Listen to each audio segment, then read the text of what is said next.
Real মাদ্রিদের অন্যতম বড় তারকা ভিনিসিয়াস জুনিয়র গত কয়েক মৌসুমে ক্লাবের অন্যতম নির্ভরযোগ্য খেলোয়াড় হয়ে উঠেছেন এই ব্রাজিলিয়ান উইঙ্গার। তবে আশ্চর্যজনকভাবে রিয়ালের দেওয়া নতুন চুক্তির প্রস্তাব প্রত্যাখ্যান করেছেন তিনি। তাহলে কি মাদ্রিদ ছাড়ছেন ভিনি? রিয়াল মাদ্রিদে ক্রিস্টিয়ানো রোনালদোর বিদায়ের পর ঐতিহ্যবাহী নাম্বার 7 গায়ে জড়িয়েছিলেন মারিয়ানো দিয়াস এবং এডেন হ্যাজার্ড। যদিও রোনালদোর রেখে যাওয়া শূন্যতা পূরণ করতে পারেননি কেউই। এরপর সেটা তুলে দেওয়া হয় ব্রাজিলের ভিনিসিয়াস জুনিয়রের হাতে। আর তারপরই রিয়ালের 7 নম্বর জার্সিটা ফিরে পেয়েছে তার হারানো দিন। 2018 সালে ব্রাজিলের ফ্লামেঙ্গো থেকে মাত্র 37.5 মিলিয়ন পাউন্ডে রিয়াল মাদ্রিদে যোগ দিয়েছিলেন ভিনি। শুরুটা খুব একটা সহজ ছিল না, তবে সময়ের সাথে সাথে নিজেকে মেলে ধরেছেন তিনি। 293 ম্যাচে 101 গোল ও 83 অ্যাসিস্ট করে রিয়ালের অপরিহার্য অংশ হয়ে উঠেছেন ভিনিসিয়াস। 2বার লা লিগা, 2বার চ্যাম্পিয়ন্স লিগ এবং 2টি ফিফা ক্লাব বিশ্বকাপও জিতেছেন এই ব্রাজিলিয়ান তারকা।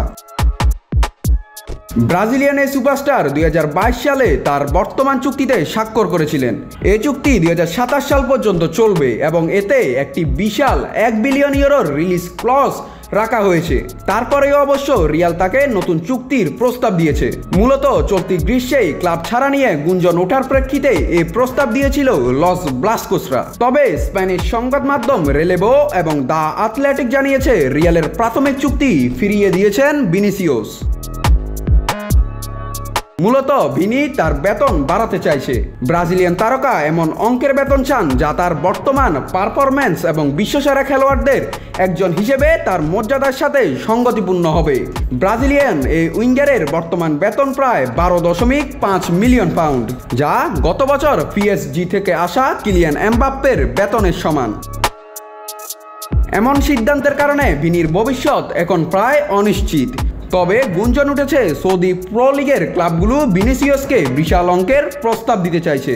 ফলে বলাই যায় সৌদি ক্লাবগুলোর আগ্রহ এবং বেতন ইস্যুতে সমঝোতা না হলে হয়তো রিয়াল থেকে বিদায় নিতে পারেন ব্রাজিলিয়ান সুপারস্টার ভিনিসিয়াস জুনিয়র। নাত রাহুল, নিউজ না স্পোর্টস।